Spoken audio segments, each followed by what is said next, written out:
Salut tout le monde, j'espère que vous allez bien tous et toutes. On se retrouve, et oui, pour le débriefing de WWE SmackDown. Et on le sait, hein, l'information principale de ce WWE SmackDown, c'est bien sûr que Randy Orton est donc désormais du côté du show bleu. Il y avait deux choix qui lui a été proposés, on va y revenir bien sûr dans cette émission. On reviendra également bien sûr sur la guerre qui continue entre les Damage Control et Bianca Belair, Charlotte Flair, Shotzi, etc., etc.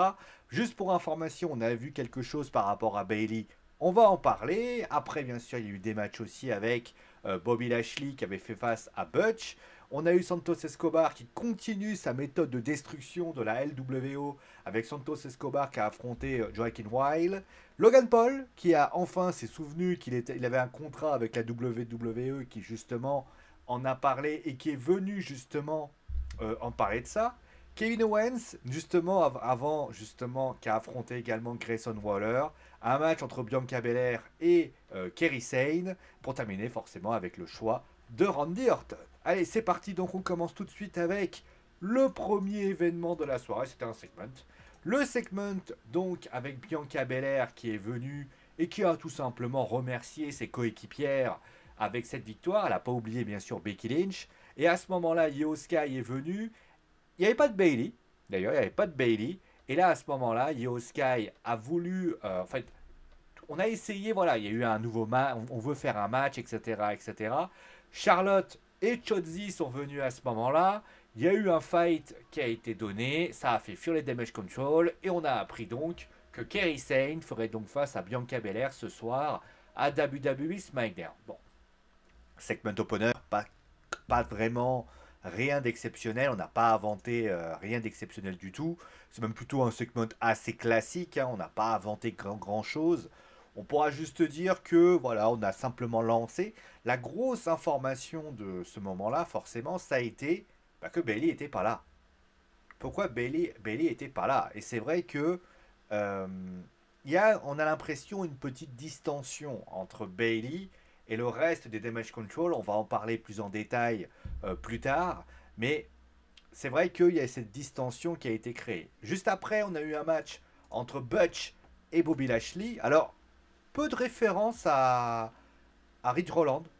Bon, on en a parlé après, où Rich Roland a dit, voilà, où Butch, justement, où Kelly Braxton a demandé, voilà, qu'est-ce qu'il pensait finalement de ça. Et Butch dit qu'il s'en tape, il a besoin de se focaliser sur lui-même. Les Pretty Deadly sont venus, il a commencé à les frapper, mais Pretty Deadly a remporté le combat. Juste avant, il y avait ce match entre Bobby Lashley et Butch. Bon, la victoire de Bobby Lashley est globalement classique parce que j'ai quand même l'impression qu'on est en train de reconstruire un petit peu le personnage de Pete Dunne à Cap Butch.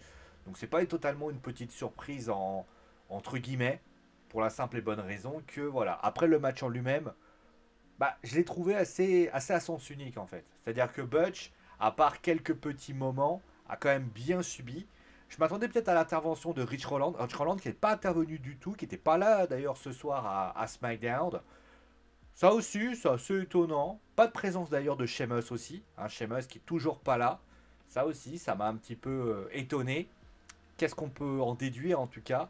Après, bon, Lashley qui a priori continue avec son duo des Street Profits. À voir. Moi, j'ai pas plus d'avis que ça dans cette histoire. Mais en tout cas, le match en lui-même, je l'ai trouvé un peu à sens unique. Mais bon, le résultat m'a pas dégoûté en soi pour la simple et bonne raison que Butch, si on veut reconstruire son personnage, ça passe forcément par des défaites. C'est comme ça que ça se passe. Après, je serais quand même étonné que Roland passe face et que Butch fasse heel. Mais tout est possible. En tout cas, s'il peut redevenir The Bruiserweight, je signe tout de suite. Après cela, on a eu donc justement une nouvelle trahison qui a eu lieu. Santos Escobar qui a donc fait face à Joaquin Wilde. Bon, le match était globalement assez anecdotique. Joaquin Wilde a perdu. Donc voilà. Après, il y a eu l'intervention donc de Dragon Lee. Alors, moi, j'aimerais poser une question à la WWE, puisque Carlito n'a donc pas fait son retour là. La question qu'on se pose, c'est qu'est-ce que la WWE veut faire de Dragon Lee? Est-ce que Dragon Lee est là pour suivre l'intérim en attendant que Rey Mysterio revienne? On sait qu'il a été blessé, qu'il a été opéré, et forcément, voilà ce qu'il en est. D'ailleurs, ils ont aussi fait, alors, C'était peut-être pas utile non plus de le faire, mais ils l'ont fait. Il y a eu notamment une vidéo sur les réseaux sociaux où Dominique Mysterio s'en prend à son papa et justement le blesse. Ça pour moi, ça m'a pas du tout plu. Pour la simple et bonne raison que si tu veux vraiment faire quelque chose de fort, bah, tu fais venir Santos. Santos, il est en rivalité avec Rey Mysterio, t'as pas besoin de faire venir Dominique Mysterio. Ça, si vous savez, c'est un peu du gratuit, ça sert à rien en fait. Mais en tout cas, Dragon Lee, lui, il a un push, il affronte Santos. Après, Santos, le problème en fait, c'est quoi? C'est que Dragon Lee aurait gagné au Survivor Series, j'aurais dit, ouais, ça peut être le porte-étendard en attendant, etc. Le problème, c'est qu'il a perdu. Et il a perdu clean en plus. Donc je me suis dit, ouais, et je comprends pas où veut. Alors je comprends où veut en venir Santos. Santos en fait a mal pris le départ, enfin l'arrivée de Carlito au sein de la LWO. Sauf que, en fait, il y a des incohérences qui me gênent. Par exemple, on sait que Carlito, si on suit la logique, est déjà vraiment présent pour finalement le LWO, puisque lors de l'arrivée avec Bad Bunny, Carlito est venu et a aidé Bad Bunny et donc la LWO. Donc, et ça n'avait pas l'air de le déranger. Là, il est revenu, il lui dit non, tu m'as pas donné un droit pour le titre des États-Unis. Alors d'accord, sauf que c'est pas Carlito le problème. C'est plutôt le fait que les Rey Mysterio s'est fait complètement avoir en voulant donner le titre à Logan Paul. Donc, il y a quand même quelque chose qui me. Je sais pas, il y a un truc bizarre. Santos essaye d'expliquer qu'en réalité, son idole ne lui a pas donné ce qu'il voulait. Enfin, un peu léger quand même. Après, dans l'idée, et en plus, bon, il est en plein push, il gagne contre Dragon Lee. C'est bien, honnêtement, moi je suis plutôt content. Mais après, le storytelling, je me dis, alors peut-être que pour ce qui agit de Carlito à Bad Bunny, pourquoi pas. Mais je pense qu'une victoire de Dragon Lee au Survivor Series avec un roll-up pourri, voire même une victoire par disqualification, admettons, ça aurait été bon. Je veux dire, à un moment donné, là j'ai trouvé que ça manquait de contenu un petit peu. C'est-à-dire que Dragon Lee, malgré sa défaite, veut continuer à combattre. À la limite, Carlito serait venu là, j'aurais dit, ouais, allez, pourquoi pas. Là, c'est vrai que Dragon Lee, il a perdu. Et je ne sais pas ce qu'ils essayent de faire. Est-ce que. En fait, il n'y a pas vraiment. Dragon Lee, il n'a pas vraiment expliqué les raisons de cette attaque. Est-ce que Dragon Lee, il attaque parce que, bah, je sais pas, il veut pallier au départ, on va dire à l'absence de Rey Mysterio, ça aurait été logique. Est-ce que juste avant, par exemple, je sais pas, au Survivor Series, est-ce qu'il aurait dû l'expliquer. Donc, c'est dommage. Après, bon, c'est surtout voilà, parce que le problème, pourquoi je suis un peu chipoteur là. Parce que quand on a un match qui est bien, qui est rythmé, qui apporte beaucoup de choses, on se dit, là, t'as Joaquin Wild contre Santos Escobar. Ça fait léger. En plus, le match contre Dragon Lee et Santos Escobar était pas dingue. Au vu des capacités techniques des deux lutteurs, tu dois pouvoir faire littéralement t'envoler. Alors que là, il y avait pratiquement rien. Alors la question qu'il va peut-être falloir se poser, c'est pourquoi Carlito n'était pas là ce soir. Est-ce qu'il s'est passé quelque chose? Est-ce qu'il y a eu un problème? Ça, c'est vraiment une grande question. Juste après, on a eu... Alors, Logan Paul qui est venu. Alors, on va juste faire un truc. Je vais juste baisser la photo de Logan Paul pour que vous puissiez mieux voir la magnifique patate. On va la mettre comme ça, voilà. Voilà. On va commencer tout d'abord avec Logan Paul. Logan Paul qui est venu et qui notamment a joué le heel. On va dire que Logan Paul, je sais que certains ne l'aiment pas au vu de son passé, mais vous avez aimé Bad Bunny.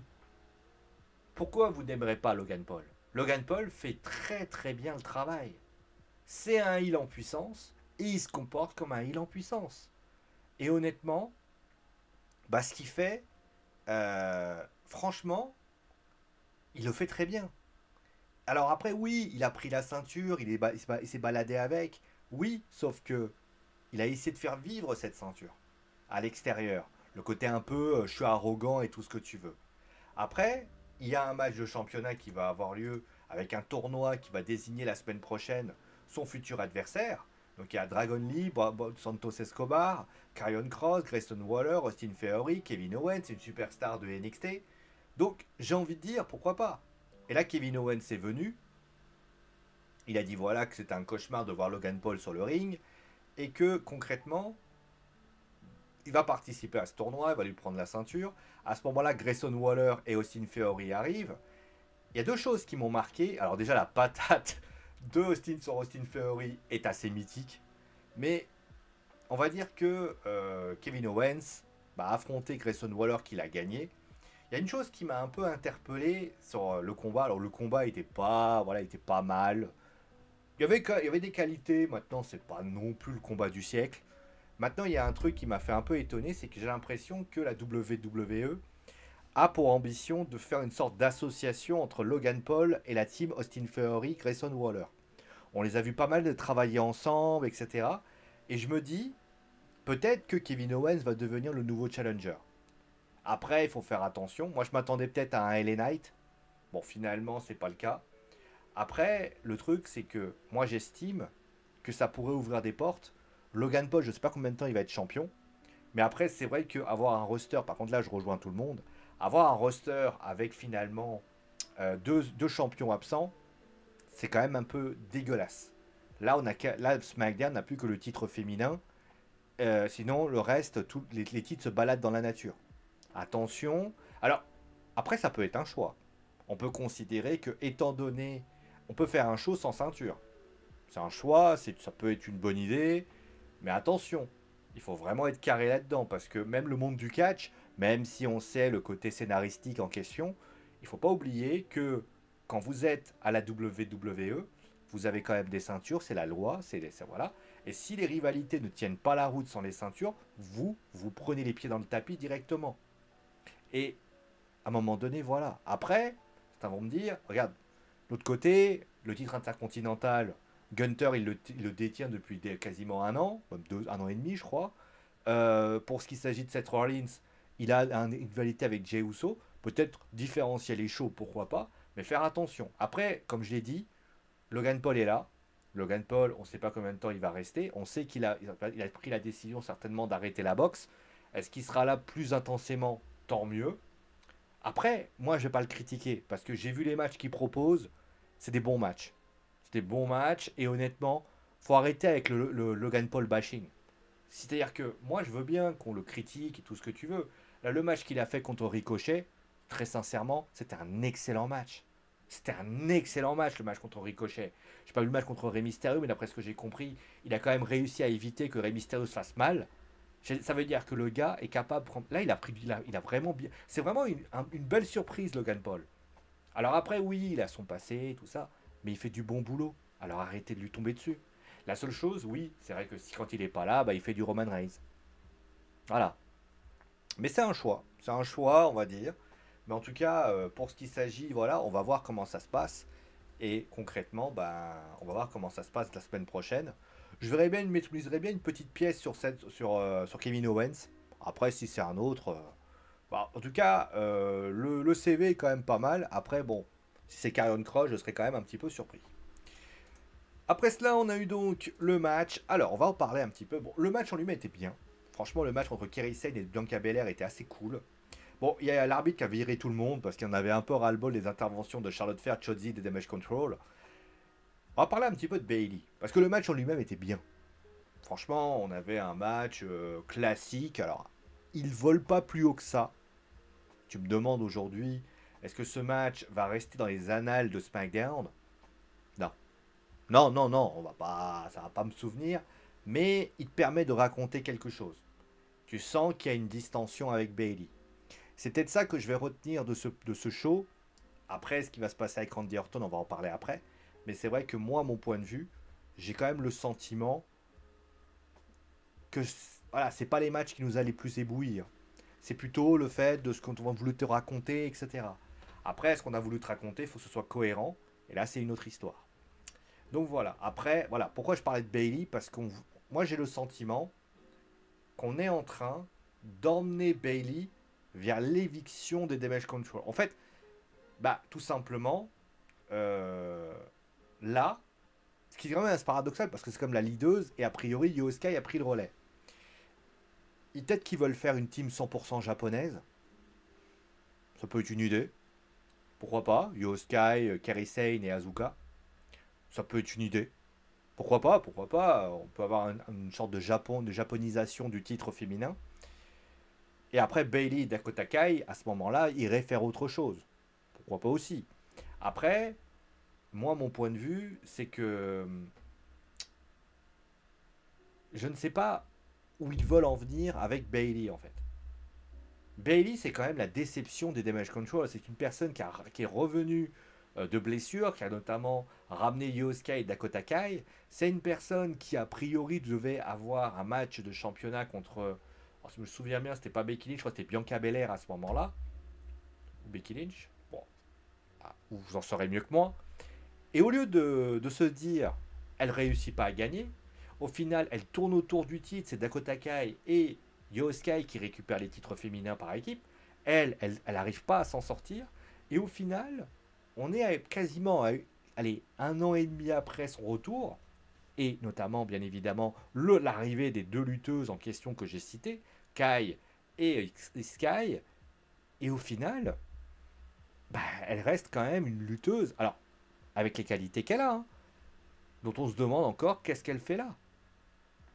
Alors est-ce que ça on a envie voilà de dire par exemple Asuka qui est quand même une lutteuse un peu plus sans offense plus expérimentée peut-être pour les faire travailler. Kairi Sane vient d'arriver donc elle peut voilà ça fait une sorte de trio japonais Damage Control 2.0 Bailey aujourd'hui concrètement voilà après Bailey on attend à un moment donné, il va peut-être falloir qu'elle fasse un face turn à un moment donné. Parce que c'est bien gentil de vouloir faire Bailey face heel. Mais à un moment donné, on peut essayer de faire une Bailey face avec le comportement qu'elle a maintenant. Je pense que ça peut avoir un vrai intérêt. Donc voilà. Après, c'est vrai que si elle passe face, faut trouver un moyen de passer heel quelqu'un. Tu peux pas faire passer. À un moment donné, il va trop avoir de heel. Trop de face, je veux dire. Là, on a bien évidemment une team heel. Ça, c'est cool. Mais de l'autre côté, on a quand même Charlotte Flair. On a quand même Shotzi. On a quand même Bianca Belair. Ça fait 4, 3. Si tu ramènes Bailey, on a 4. Ça fait beaucoup quand même. Hein. L'autre côté, tu as quand même Kairi Sane, Asuka, Io Sky et Bailey. Si tu en ramènes une. Après, le problème, c'est que Charlotte, le problème, c'est que tu as. Après, moi, je sens tellement le heel turn de Charlotte sur Shotzi que je le vois à l'appel. On en parlera peut-être plus tard.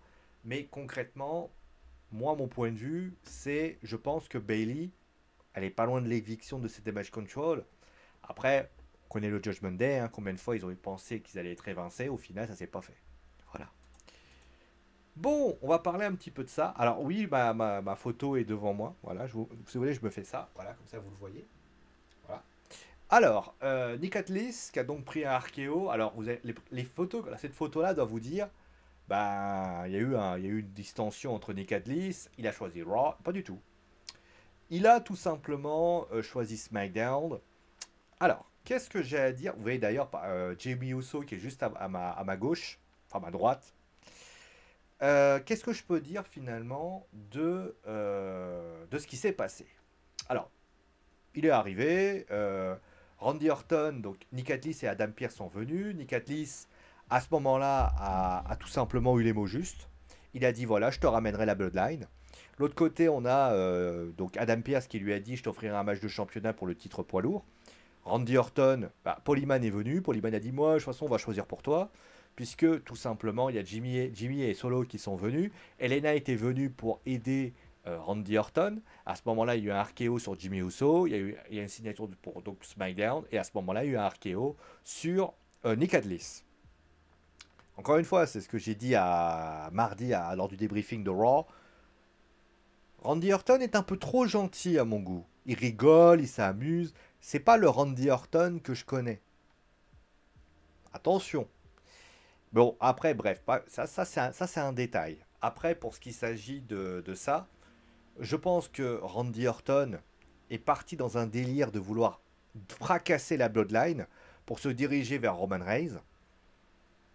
Si on suit la logique, a priori, d'après ce que j'ai compris, Roman Reigns devrait faire son retour très prochainement. Donc ça veut dire que Randy Orton va progressivement éliminer les gars. En fait, je vois trop Randy Orton partir. Alors, je parlerai un petit peu du segment, il y a un truc qui va me faire tilt. Je pense qu'il va partir sur un délire de Nexus. Souvenez-vous, le Nexus avait affronté Randy Orton. Randy Orton avait... Ou la Nexus? C'était la Nexus, je crois. Ouais, c'était la Nexus qui avait affronté Randy Orton. Où il avait tout simplement éliminé toute la Nexus à punt kick. Un coup de punt kick. Donc j'ai envie de te dire, pourquoi ne pas le faire pareil? Voilà, tu pouvais éliminer... Ah oui, non, c'est ça, puisque Randy Orton, oui, il avait éliminé toute la Nexus. C'est ce qu'il va faire. Il va éliminer Jimmy à coup de punt kick, il va éliminer Solo Sikoa à coup de punt kick, et à ce moment-là, Roman Reigns va se retrouver tout seul, et à la limite, Paul Heyman va peut-être être la petite cerise sur le gâteau. Ça peut être une idée. Moi, en tout cas, c'est comme ça que je vois les choses. Après, pour ce qui s'agit de Roman Reigns, ça, on verra ça plus tard. Mais concrètement, voilà ce qu'il en est. Après, le segment en lui-même me fait beaucoup penser au segment Triple H. Vous savez que Triple H à l'époque, alors c'était en 2002 si je me souviens bien, 2001-2002, Stéphanie et Eric Bischoff voulaient... En fait, Eric Bischoff et Stéphanie étaient donc GM de SmackDown et Raw, et il s'avère que ils avaient fait les mêmes arguments, mais à ce moment-là, Shawn Michaels était venu pour argumenter pour un retour de DX, et il s'avère que, bah, à la fin, on connaît l'histoire. Triple H s'était retourné contre Shawn Michaels, entraînant la rivalité des deux anciens frères, Shawn Michaels contre Triple H, qui avait parcouru, je crois, plus de 2 ans, pour ainsi dire. Dans ce cas-là, c'est un peu le même délire, c'est-à-dire que Randy Orton, et j'imagine d'ailleurs que la semaine prochaine, CM Punk sera là, j'imagine trop la même chose, sauf que CM Punk choisira Raw. Parce qu'il n'a aucun intérêt à choisir la SmackDown. C'est pour ça qu'il va choisir Raw. Et il y aura CM Punk à Raw et Randy Orton à SmackDown. Peut-être une idée.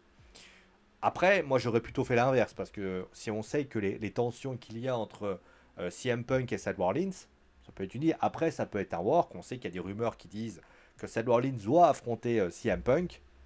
Écoutez, tentons notre chance. Après, j'ai envie de te dire, CM Punk et Seth Rollins est suffisamment pro pour faire ce qu'il y a à faire. Donc voilà. Après, ce choix de ramener Randy Orton à SmackDown, ça me laisse un goût amer quand même. Parce que ça veut dire que LA Knight n'est pas assez considéré pour être top face de la compagnie. Kanye West non plus. Donc on se retrouvera donc avec un Randy Orton qui va porter la compagnie. Et encore une fois, je reste intimement convaincu que Randy Orton n'est pas si frais que ça. Il prend très peu de bump. Il a peu pris de bump. Moi, mon point de vue, je pense que Randy Orton n'est pas à 100% encore. Ça, c'est peut-être moi qui me trompe, mais je le trouve. Là, contre Dominique, il a quasiment pas pris de bump. À War Games, il est arrivé très tard. Là, il a mis un pauvre archéo, il est parti. Il n'y a eu quasiment pas de coups, c'est-à-dire que tu as eu notamment Solo Sikoa qui l'a mis au sol et c'était terminé. Elena était venue par la suite. C'est un peu léger, on va dire. Après, je peux me tromper, mais je trouve que c'est un peu léger. Voilà. Après, ne boudons pas notre plaisir. Elena était un bon lutteur aussi. Mais après, on peut imaginer aussi peut-être une situation où Randy Orton se met en équipe avec LA Knight pour affronter la Bloodline. De toute façon, moi je vois trop, alors je le vois comme ça. Hein. On sait tous que Jey Uso, tôt ou tard, ira affronter Jimmy. LA Knight pour affronter Solo Sikoa. Et Roman Reigns pour affronter Randy Orton. On peut imaginer ça. Et à ce moment-là, on peut créer peut-être une équipe, un six-man, peut-être LA Knight, Randy Orton et Jey Uso contre finalement la Bloodline. Peut être une idée. Car moi, c'est comme ça que je vois les choses. Après, la question, c'est est-ce que Randy Orton est celui qui doit prendre la ceinture? Je rappelle pour information que la WWE, encore une fois, je le répète, ça fait 2 ans, ça fait pratiquement 3-4 ans qu'il a la ceinture. Alors, Roman Reigns, il va falloir qu'il la lâche à un moment donné. Et le problème, c'est que plus tu gardes la ceinture, plus celui qui doit le prendre doit être tellement... En fait, celui qui prend la ceinture va devoir porter tout le règne de Roman Reigns à fond. Vous voyez, je réfléchis de plus en plus, j'essaie toujours de me dire qui c'est, qui peut faire. Randy Orton ne peut pas être ce gars-là. Cody Rhodes non plus. Pour moi, le choix, c'est CM Punk. Parce que CM Punk a porté cette ceinture 432 jours, Brock Lesnar n'y est pas arrivé. CM Punk est peut-être celui qui peut avoir fait quelque chose. C'est une idée. Après, le problème, c'est que tu vas devoir splitter les ceintures, les inverser, il y a besoin. Mais voilà. Bon, que dire finalement de ce show? Ah, pardon, excusez-moi. Bah, c'est un show. Bah, c'est pas un show de dingue. C'est un show où on essaie de remettre les choses en place. Un peu comme un Raw, sauf que les matchs sont pas dingues. Ça met des petites perles et on va voir comme. En fait, on met des petites plantes, petites graines pour voir comment ça évolue. Et le problème, c'est que moi, j'attends de voir comment ça pousse. Donc on va voir la semaine prochaine, on va voir dans 2 semaines, on va voir dans 3 semaines, on va voir justement pour les fêtes de Noël.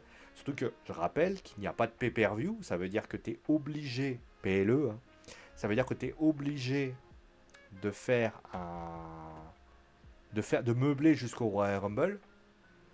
C'est une sacrée pêche. Bon, après, il y a toujours le show du premier show de l'année où tu payes toujours un peu plus que les autres.